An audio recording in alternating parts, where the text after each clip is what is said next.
The Chief Judge of Rivers State, Justice Simon Amadi, has declined a request by the Rivers State House of Assembly to constitute a 7-man investigative panel to probe allegations of gross misconduct against Governor Siminalayi Fubara and his deputy.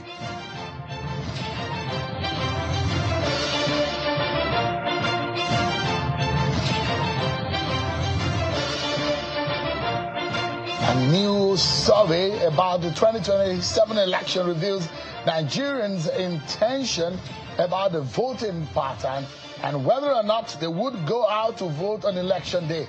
Some of the discoveries and the report will amaze you. We'll be analyzing all of these for you tonight.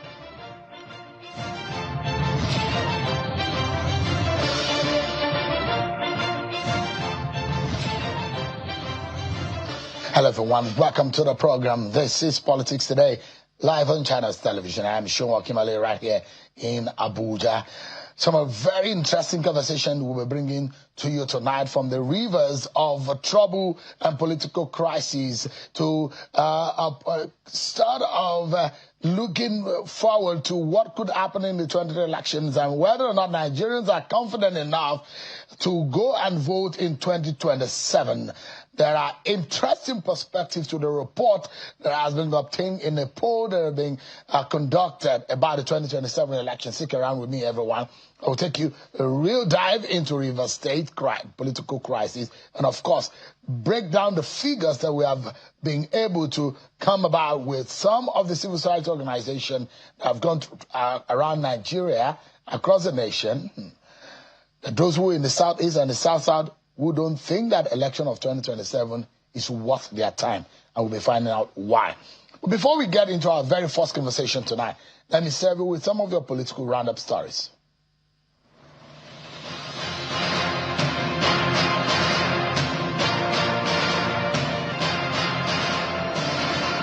The Supreme Court has dismissed the trial of the former Chief Security Officer to the late military head of state, General Sani Abacha, retired Major Hamza Al-Mustafa, in the murder of late Kudirat Abiola.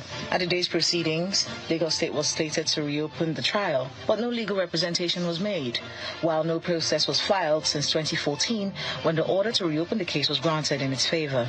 Counsel to Al-Mustafa, Paul Dowdy, informed the justices of the Apex Court that Lagos has not taken any step to implement the order granted it in 2014 to reopen the trial. He said that not even a notice of appeal was filed by Lagos State as the appellant to demonstrate its seriousness to prosecute the trial. In a unanimous decision, the Supreme Court agreed that Lagos State has lost interest in the matter and consequently abandoned it. Justice Abba Aji held that 9 years was long enough for the appellants to have filed notice of appeal and the brief of appeal in the matter. The federal government has reaffirmed the country's commitment to deepening a strategic partnership with the United States as the National Security Advisor, Mr. Nuhu Ribadu, cites significant operational gains against terrorism and transnational criminal networks since high-level engagements began in November of 2025. Speaking at the opening of a U.S.-Nigeria working group meeting in Abuja, Mr. Ribadu, who welcomed senior U.S. officials, including Under-Secretary of State for Political Affairs, Alison Hooker, and Chargé d'Affaires, Keith Heffernan, describes the engagement as a third high-level interaction with senior U.S. government leadership in recent months. He explains that the series of engagements include 2 U.S. congressional delegations hosted in December of 2025 reflects a shared commitment to civilian protection, religious freedom, and a mature strategic relationship built on trust, candor, and shared responsibility. The Nigeria Civil Society Situation Room has expressed deep concern over the failure of the National Assembly to conclude the passage of the Electoral Act Amendment Bill in 2025 and the continued delay by the Senate in acting on a bill already passed by the House of Representatives. Situation Room warns that this delay, now worsened by a prolonged parliamentary recess extending into 2026, threatens Nigeria's electoral reform process and undermines timely preparations for the 2027 general elections. The group is asking the National Assembly to immediately prioritize and pass the Electoral Act Amendment Bill upon resumption on January the 27th, 2026, and without further delay, transmit the bill to President Bola Tinubu for assent upon passage. The Economic and Financial Crimes Commission has revealed a new wave of investment scams and fraudulent air ticket discount packages through which hundreds of Nigerians have been defrauded of billions of naira. The anti-graft agency said the first syndicate of fraudsters deployed a fraudulent airline discount scheme to lure their victims, while the other is luring Nigerians into a bogus investment arrangement. The Director of Public Affairs at the Commission, Mr. Wilson Uwujaren, made the disclosure during a press briefing in Abuja.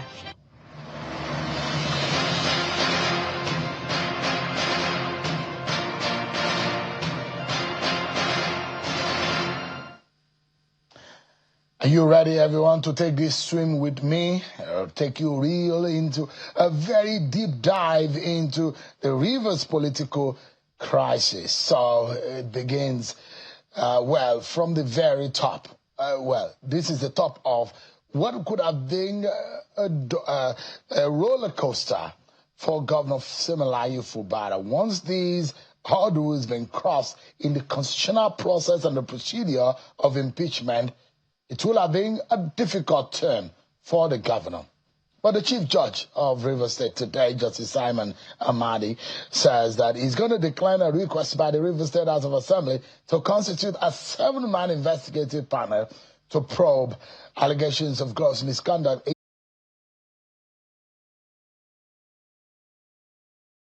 conduct of investigation procedure 2025 and relevant newspaper publication. However, Justice Amadi has disclosed that his office had earlier been served with 2 interim injunctions issued by the Rivers State High Court sitting in Oyibo on 16 January 2026, restraining him on acting on the request of the State House of Assembly. Let's get some insight into what has become a major upset and crisis in Rivers State, both to governance and its politics. I'm being joined by one of Rivers State political leaders. Ms. Ankyo Briggs is live for us. Thank you so much indeed, ma'am. And Happy New Year. It's good to see you. Thank you so much indeed for joining us tonight. Thank you for having me this evening, and good evening to you, and a Happy New Year. Thank you so much indeed. Impeachment 2.0 on Governor Fubara.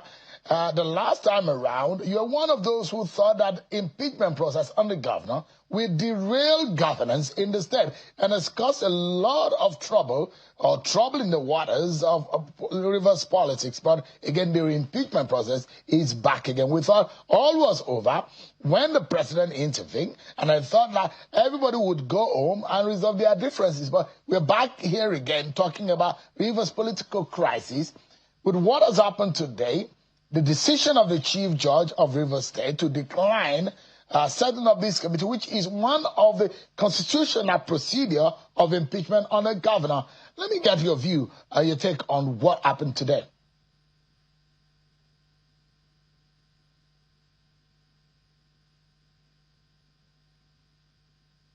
Seems you are muted from your side. Okay.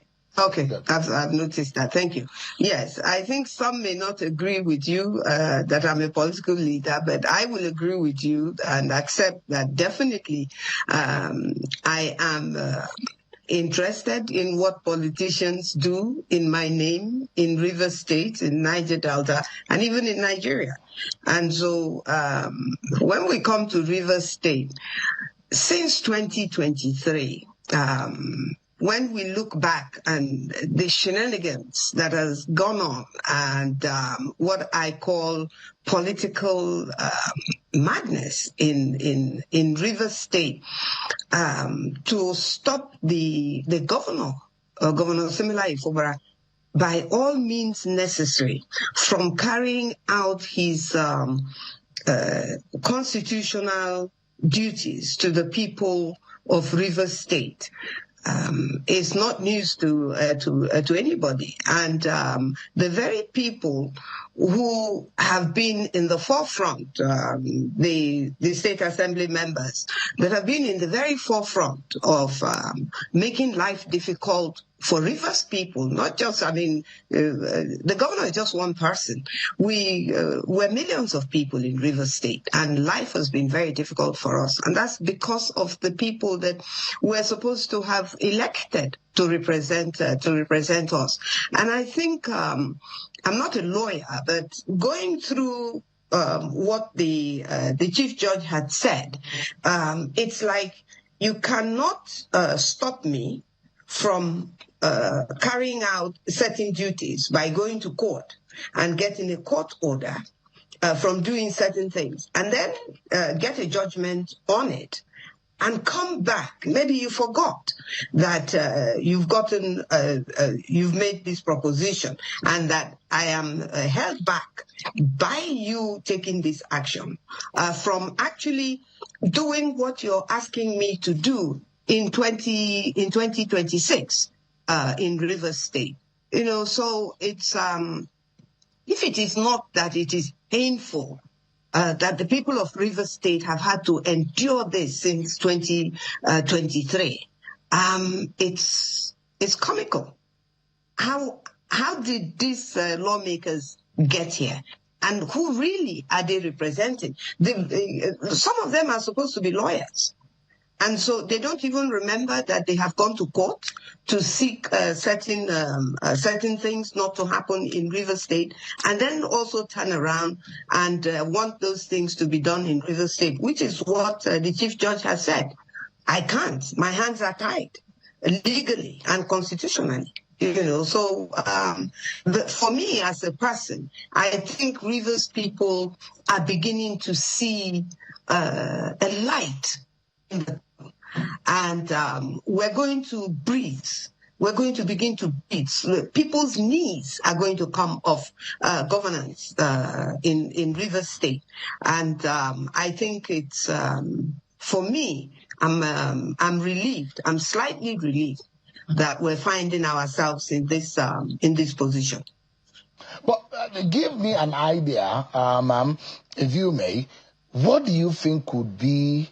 Because this is an awakening of a so-called dead or resolved political fight or feud. But now we're seeing it happening again. What do you think could have been the real cause of this renewed hostility? The only thing that I, as a Rivers daughter, can see is that right from the moment we were told that we've made peace, we've agreed, we will work together and all those things, very clearly, as I said at the time, that until we actually see it, it is not happening. And so it's very clear that all of those things are untrue. It was never true that that they had agreed to work together. Otherwise, a lot of things that happened from when the ban was lifted, the ban was lifted, and when Fobara came back in September, there were things that were supposed to happen politically. They were supposed to start working with the governor, both the the local government chairman, the state assembly members, and yet you constantly saw, everybody in Nigeria constantly saw that the state assembly members at every turn of any event that they were against the government of Rivers State under Sir Similaye Fobara, and therefore they were against the people of Rivers State. And so the fact that we woke up to the new drive to impeach the governor, for me it was not a surprise, because I didn't believe they were honest and that they meant it when they said that they're going to work with him. I didn't believe them then, and I've been proven right. So, like I said, the people of Rivers State are beginning to see very clearly now where the problem has always been, which is that Fobara was never and has never been the problem in this political shenanigans that we've had to live with in Rivers State. And if you recall, the states, the South geopolitical zone, had crossed over to APC. And Fobara was the last governor to cross over to APC. The lawmakers crossed over, then they didn't cross over, then they eventually crossed over. So Fubara is also now an APC governor. And so if he's an APC governor, it will actually shock Rivers people and myself if the very same APC that he has joined will now turn around and turn against him.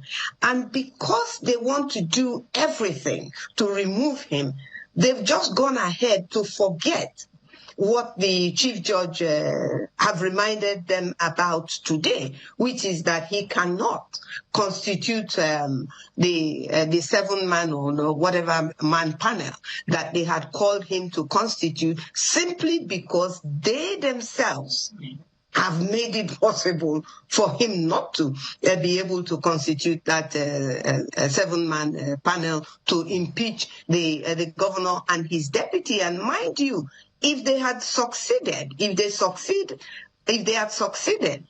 impeaching the governor, then the speaker would, I believe, have been the governor of Rivers State. And that brings us right back to square one, which is disregarding the riverine upland dichotomy in Rivers State. And whether people like it or not, I will continue to say this, because there is a political dichotomy in Rivers State where the upland should govern for 8 years and the riverine should govern for 8 years. But what we've had so far in Rivers State is that the upland have governed in total for 24 years since Obasanjo, since 1999. And so any attempt to remove the riverine governor is going to be met with resistance, both from well-meaning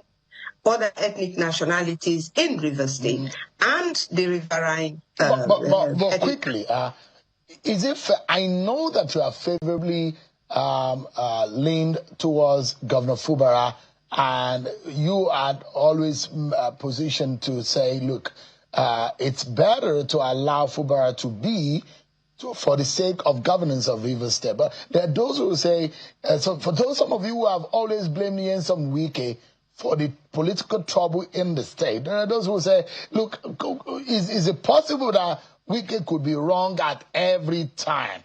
And on the other side, we say Fubara could also be politically incorrect. Yes, there are those who think that Wike maybe demanding based on our agreement, and he's always sang the song Nyedeba. Agreement is agreement. When they had that relationship, maybe a lot of people are not privy to. Whatever that has gone down between both of them, you and I may not be privy to. But could Wike be wrong at all times? What about Fubara? Because there are those who say some quiet people could be very notorious sometimes. There are those who are of this position. Let me tell you, even if we start with Nyedeba, political power has not been Nyedeba. It has always been with the upland, which is where Wike comes from, which is where Mechi comes from, which is where Sapita Odile comes from. When you say Godfather, there is nothing. I mean, when did Rivers people accept or agree that political choices are made on the basis of godfatherism? I have never accepted it. And I believe that it is a problem that Nigeria has, that you accept that somehow somebody who is leaving office has a right to put another person in. Okay, if that be the case, did Amechi put Nyesom Wike in office? No, he didn't. If you look at sharing, the former president of Nigeria, Jonathan Goodluck Jonathan, is he made it possible for Wike to emerge. So did his wife, Patience, good luck. Then Patience, good luck. She also made it possible. So basically then, Wike cannot say that he has not been a beneficiary, first as an uplander, and second as an Ikwere son, and that it is not fair or just that the Ikwere should govern for 16 years, and the upland should govern for 24 years in total, and the riverine people are left out. Now, when you say what Fubara, is he not responsible? In what way is Fubara responsible? Where is it in the Constitution that when you're leaving office, that you somehow are permitted by the Constitution to go into an agreement, whatever agreement, and I've maintained this position, whatever agreement Nyesom Wike and the present governor of Rivers State may or may not have gone into, they didn't come to the public of Rivers people and say, look, this is what we are agreeing in the role of agree. Didn't do that. When there is a agreement that seriously affects the development and the lives and security and governance deliverance of the people of Rivers State, you have no right to raise the issue of agreement. But ma'am, so the question is that if we're raising this morality question, there are those who will say, but there was someone who accepted to be a godfather and the other party who accepted to be a godson. At what point is that relationship went awry that now we are called into the mix of things? And those who will say, wait a minute, somebody made somebody, but at what point did it go wrong? Whatever point it went wrong, the moral of this whole thing that is going on in Rivers State and what Nigerians as a whole have to take into consideration come 2027 and moving forward is that you cannot shave the heads of people behind their backs. No matter what how did you go in? What is it? What's the agreement? Shehu, do you know the agreement that Nyesom Wike is shouting about? Agreement, everybody is shouting agreement. The lawmakers are shouting and supporters of Nyesom Wike are shouting, no Wike, no Rivers State. You can't say that. I mean, everybody else in Rivers State, I mean, how can you say that without one man, a state will not exist? Where is that political? And where is it acceptable? Well, it may be acceptable anywhere else, but I do not believe that the majority, and I do know that the majority of Rivers people are in support of Similaye Fubara. His support is organic. And therefore, if today he finds himself, for whatever reasons he has decided as the governor of Rivers State, that he has to move to the APC to survive as a governor of Rivers State, then the organic support he has is fully behind him. I may not be a member of APC, but I am a daughter of Rivers State. And when it comes to the elections in Rivers State, I know whom I'm going to vote for. It will depend on what the person is offering and the circumstances. And so whether the person is in APC or PDP, PDP had the Niger Delta for how many years? They only just lost it in Tinubu's tenure, and it's not even up to 3 years that PDP lost this region. It was fully and totally a PDP region, and yet somehow the PDP allowed it to slip out of his hands. So the position remains the same, that we from the beginning, I included, and so many other people, have stood with the position of Similaye Fubara, that he is the governor of Rivers State, and that we're happy with how, look, if Similaye Fubara does not govern well tomorrow, you know that I will be one of the first people that will raise objection to whatever he's doing that I do not support. And Nyesom Wike also knows that is my position in Rivers politics. As a matter of fact, in Nigerian politics, full stop, in Niger Delta politics. The reality is that Rivers people have endured a lot in this drama, political drama, and it has failed. Even the president must know, quietly, silently, even if he doesn't say it publicly, he must know. The federal government must know. The security apparatus must know that this cannot go on much longer. What is going on in Rivers State, there has to be an end to it. And perhaps we are at the beginning. All right. The end of what is going on in Rivers State, and that no other state will have to endure this moving forward in Nigeria, so that the people of Nigeria as a whole, the people of Rivers State, will actually be able to have deliverance of true governance to the people, and not just a handful of people getting up to make decisions over and above the head of the people that own the powers of politics. We own the powers of politics in Rivers State, not the FCT minister, not even Governor Simila Ifobra himself. We, the people, own those powers. And if they are fortunate enough, and we trust them enough, and we have given them those powers, they should not use those powers to oppress us. This is what is playing out in Rivers State. I'd like us to anchor in this manner.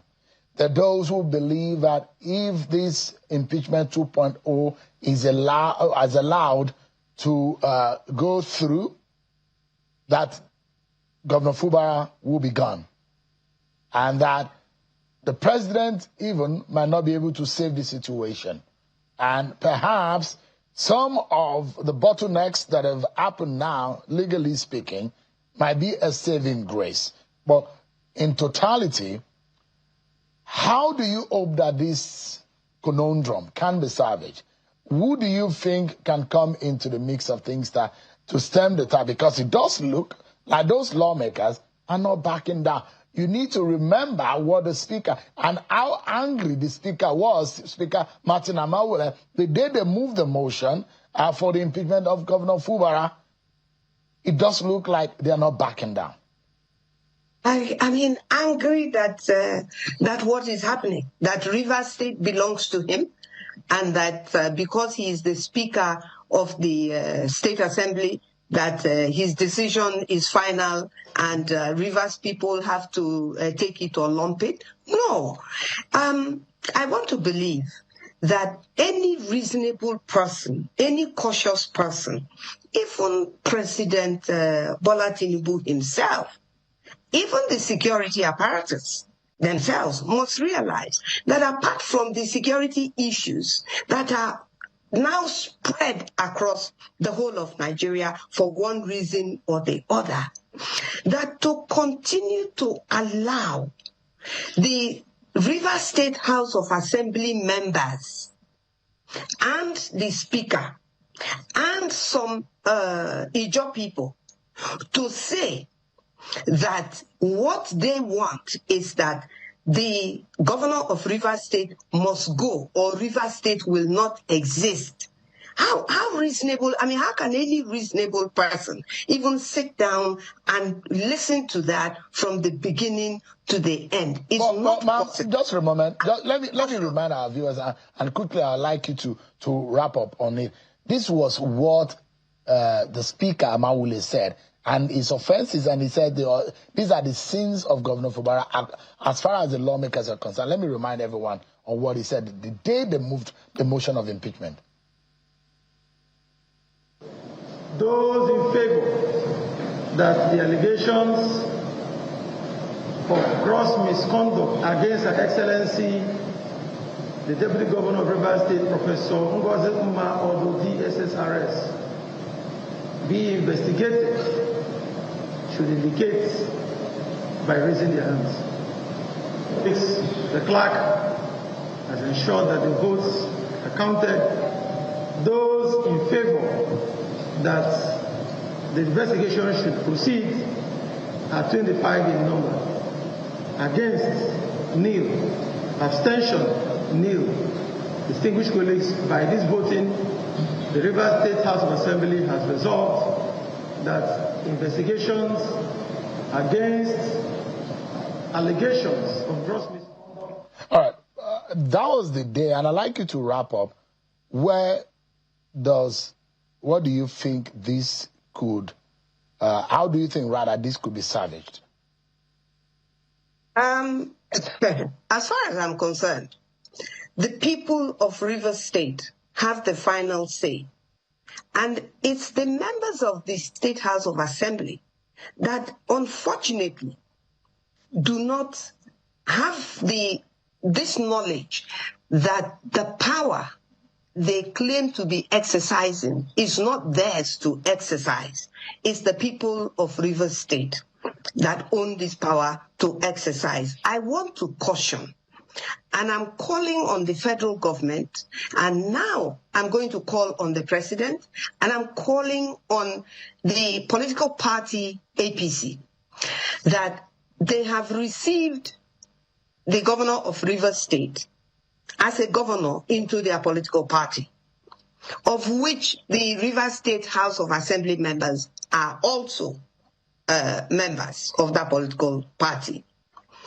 The APC ought to be very careful. It's going into election next year. It has to be very careful how it is going to go about winning this election, how it is going to go about securing the votes of Niger Delta as a whole, and securing the votes of Rivers people in total and specifically. We want Governor Similaye Fubara to remain. That's the people, not this assembly is going to, the state assembly members are not going to tell us who we should vote for. We will choose whom we will vote for. They are also looking for our votes. And so they cannot tell us that we cannot vote for Similaye Fubara, we cannot have Similaye Fubara, but we can have them. No, they are not going to shove themselves down our throats. And I think the president himself is very much aware of this. This politics in Rivers State has to come to an end. Otherwise, what we're going to stare in the future, because they've tried everything to remove him, everything, and they have not succeeded. I think they should take a breather and let it go. All right. Ms. Anke Briggs is an environmental evangelist and a Rivers elder state woman and political leader. Thank you so much. It's a pleasure having you to intervene on this kind of matter, especially for your dear state of Rivers. Thank you so much indeed for your time. Thank you so much for having me. Thank you. I appreciate it. We'll take a break, everyone. But when we return, there is a poll suggesting that we might be in a crisis of voter apathy and the situation around whether citizens want an election because they do not think that the system will give them what they want.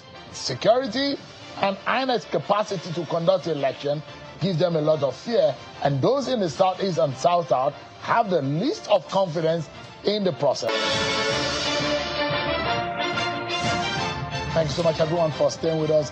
Let's tell you that a development has just occurred where we saw Governor Seyi Makinde of Oyo State, who has been very critical of this government and whatever has been going on in the nation, has visited President Bola Tinubu at the presidential villa. They had a closed-door meeting. But after the meeting, Governor Makinde had indicated that he's not ready to leave his party. He's comfortable in the PDP and is not thinking of defecting to the APC. Take a listen to him.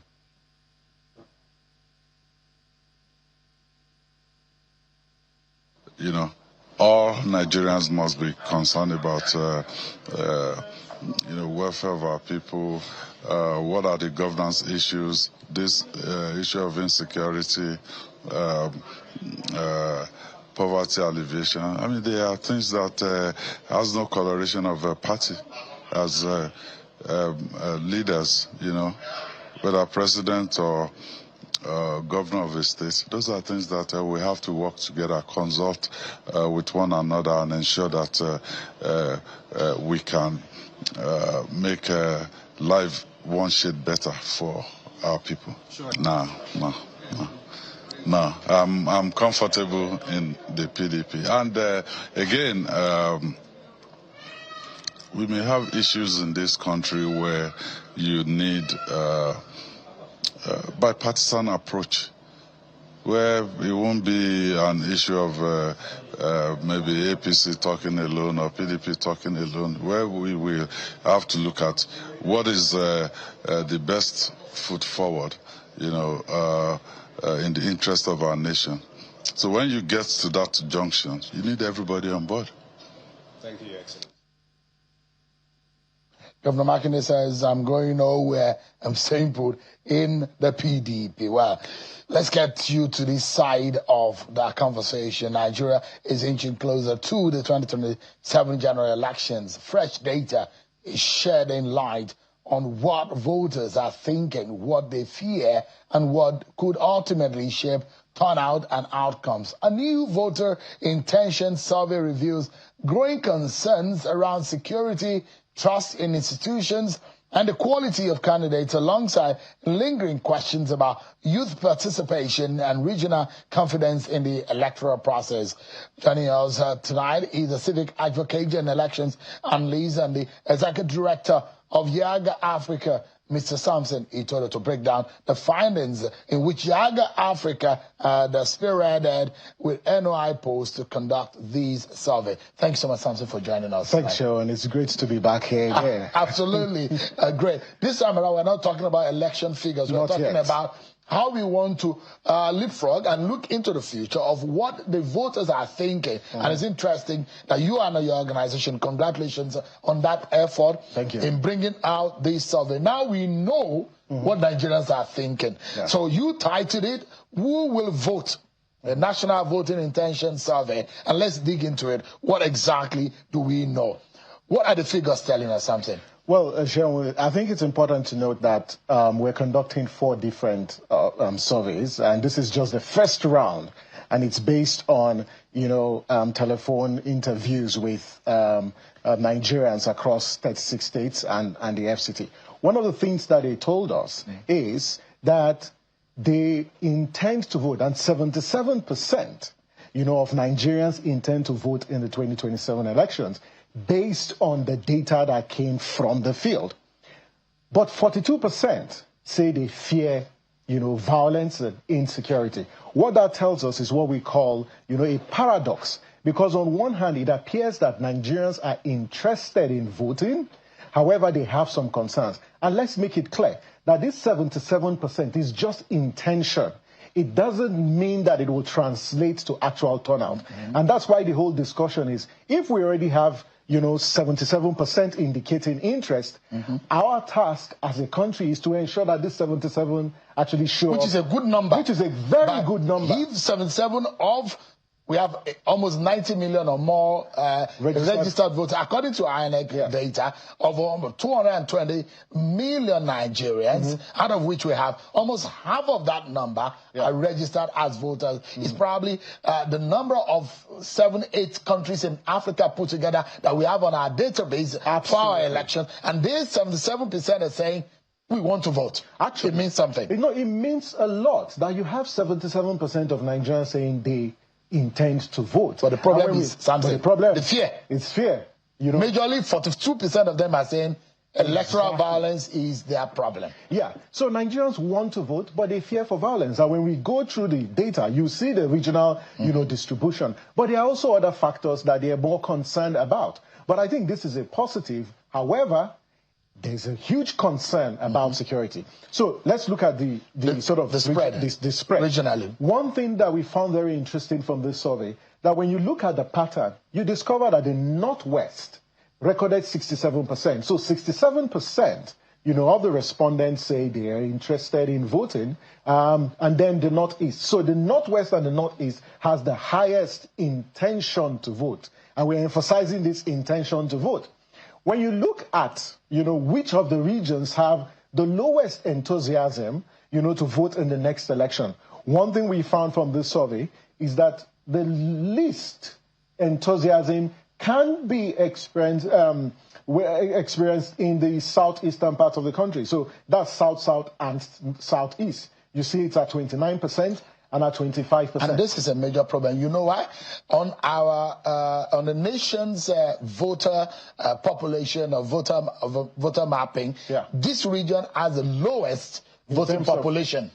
And this region has one of the highest voting population in the northwest of Nigeria. That's where you find the KK states, the Katsina, the Kebbi. And these are states that you will say they are probably one of the most politically sophisticated states of the Federation. Someone might ask, why is it that at the South-South and the Southeast, we have low enthusiasm to vote? It cannot be unconnected with the electoral experiences of people in that region. There's some perception about manipulated elections. And as you would see when we look at the trust level of INEC, you also discover that in some regions, there is high trust for INEC. And then in some regions, the trust level is very low.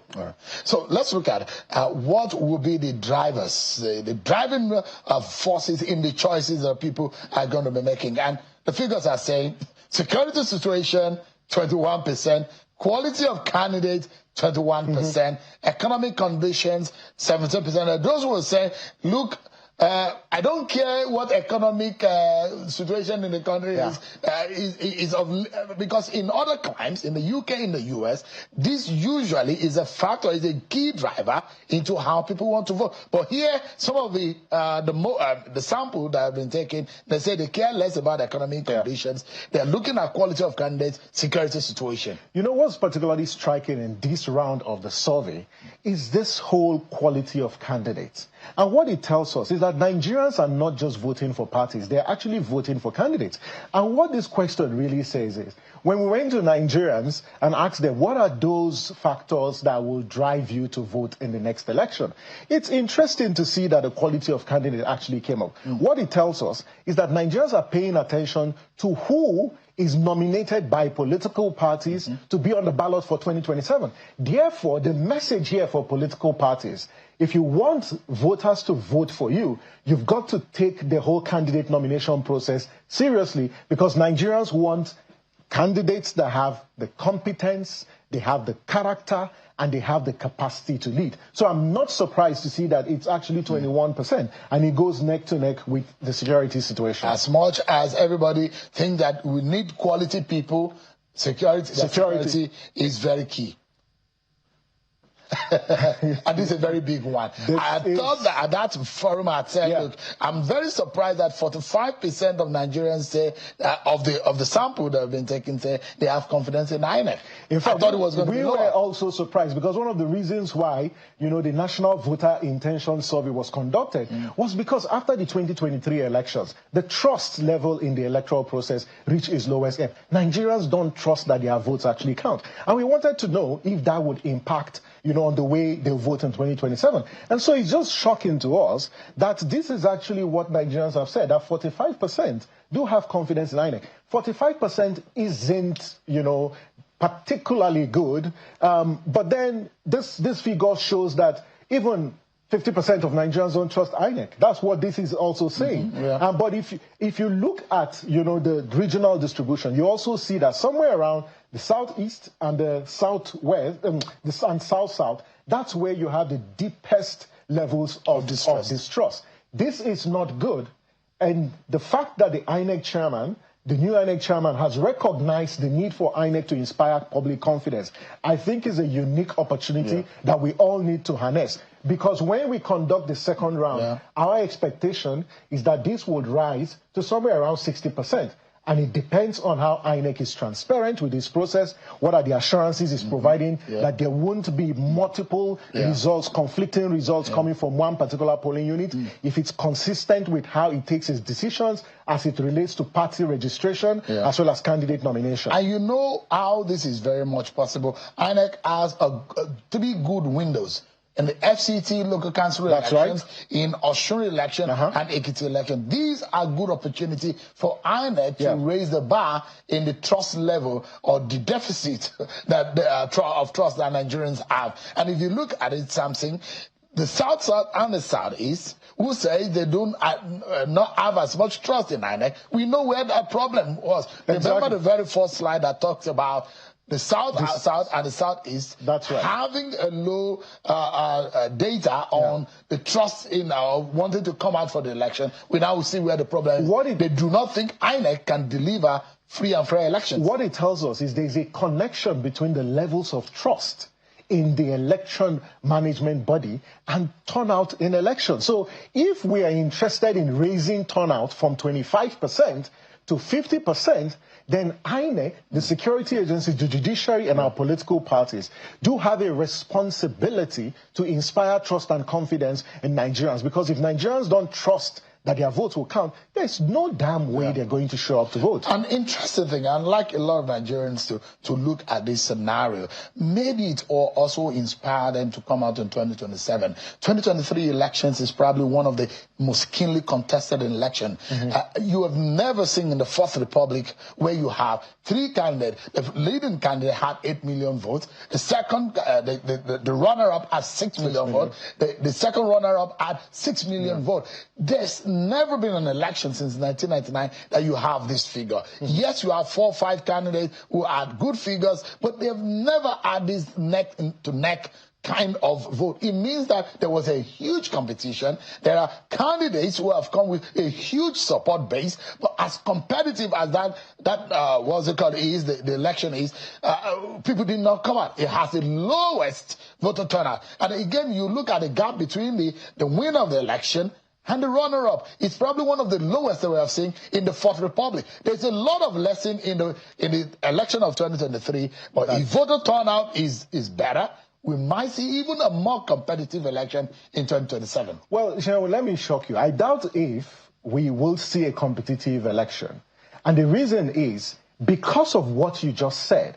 Perhaps that explains why there's this exodus of mass defectors from the other parties to the ruling party. Because when everyone defects, it undermines competition. And the legitimacy of election is derived from competition. So perhaps one of the reasons why there is this determined effort to ensure that everyone is under one roof is to eliminate competition. And that does not bode well for our democracy. And so when you think about all of these factors, it is important to note, you make a very strong and a valid point. Maybe that accounts for the reason why everyone wants to go in to the ruling party.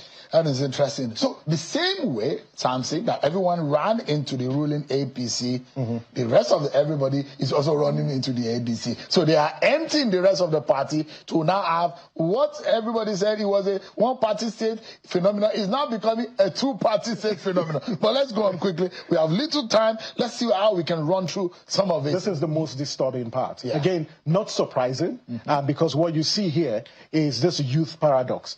Based on this survey, young people between 18 and 35 are less likely to vote. They are less interested to vote compared to middle-aged voters. And so what we have said is that there's so much energy online, but there's reluctance to show up at the polls. And so young people, this is an opportunity. We've got to focus on young people, particularly young voters, to get them out, to move from online to actually offline organizing and making their numbers count. Because if they don't show up at elections, then this whole number that the 60% of Nigeria's population will not make any difference. It's interesting, and this is also telling all parents, all guardians, and every older, elderly person who is watching tonight, you need to find a way in the churches, in the mosques, in the schools, get the young people to come out. And the job is also for media and people like yourself in the civil society we've got to focus attention on first-time voters, Gen Z, and young people. Especially Gen Zs. Leave TikTok alone on that day. You can TikTok at the polling unit. You can tweet on the polling unit. You can use your Instagram and you can do all your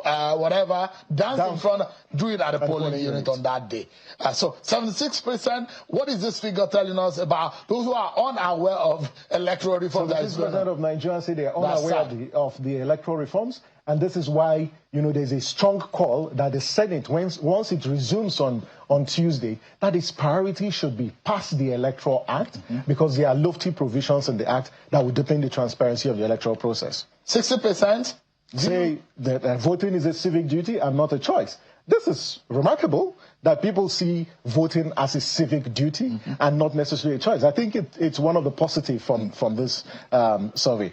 Now, when you look at what will increase turnout for elections, well, we've talked about security, we've talked about credible candidates. One thing Nigerians have said is that if INEC improves on its logistics, it can increase turnout. So fix these three issues, security, credible candidates, and INEC logistics, we might see, you know, a rise in turnout for 2027. I can suggest to INEC what to fix if INEC wants to What would improve. that be? Fix the glitch. Let's ensure that there are no glitches on the day of election. Because whether or not, and those of us are knowledgeable enough to know that whatever that happened on the glitch, our laws are so manual in orientation that those technical glitch may not as well affect the physical, but it affects the trust level of the citizen. Do you know what my advice would be? Is that in South-South and Southeast, INEC should ensure that polling units open at 8:30 a.m. Because in 2023, we clearly saw it in the map that there was delay in the deployment of election materials to places like Southeast and South-South, which sort of suggests that perhaps there could have been a systematic disruption of logistics in those regions. So INEC, if they're watching, Professor Amupito, 2027 will be his major first election. And he has indicated that he's got what it takes to move the needle. He belongs to a club that I belong to. I'm the national secretary of that club. I won't tell you what that club. And we trust him to be able to deliver in that sense. Okay. And if he does, he's going to be doing himself a big deal of favor to his reputation that he brought it's also to the not job. just about the chairman. But he's the leader. It's about the resident electoral commissioners. His disposition will matter. He's one individual. Yes, his position matters, but you know what happens on election day? That is those people in the field that hold the power. What I think you're saying is that when the reports come that field officials have undermined the process, INEC needs to move, you know, against those people and ensure that they are sanctioned. The Electoral Act of 2022 did give power to leaders in INEC to take some decision. Absolutely. When you have clear indication that there are discrepancy, you can cancel, you can stop, you can discontinue. These are some of the powers. But you know, there's also one limitation because the current supplementary guidelines that INEC issued around, you know, results declared under duress was that the report must only come from the resident electoral commissioner, from the national commissioner, and from INEC officials. So what happens to reports that come from accredited party agents or media or even civil society? We hope that the Amupitons INEC will review, you know, that supplementary guidelines to make it open so that people can. Totally out of time, Samson. But I mean, these are indications, and I know that this report is available on our website, and you can get the report. But I think one key message is that Nigerians are interested. They are interested in voting. However, they have concerns around security, and those concerns need to be addressed. They've talked about the drivers. So political parties would need to use this data to plan. INEC can use this data to plan. Both we, civil society and media, can use this data to plan. And it's our contribution at the IGA Africa, being a data-driven organization that is beholden to none and is for all Nigerians, that we've put this out for Nigerians, hoping that it will shape public discussion and planning for the 2027 elections. Thank you so much, Samson. It's always a delight. Congratulations to you and your team for these very important... I think it's important to thank our partners in studio for making the resources available. Absolutely. Thank you for this, everyone. But look, this is my advice to you all.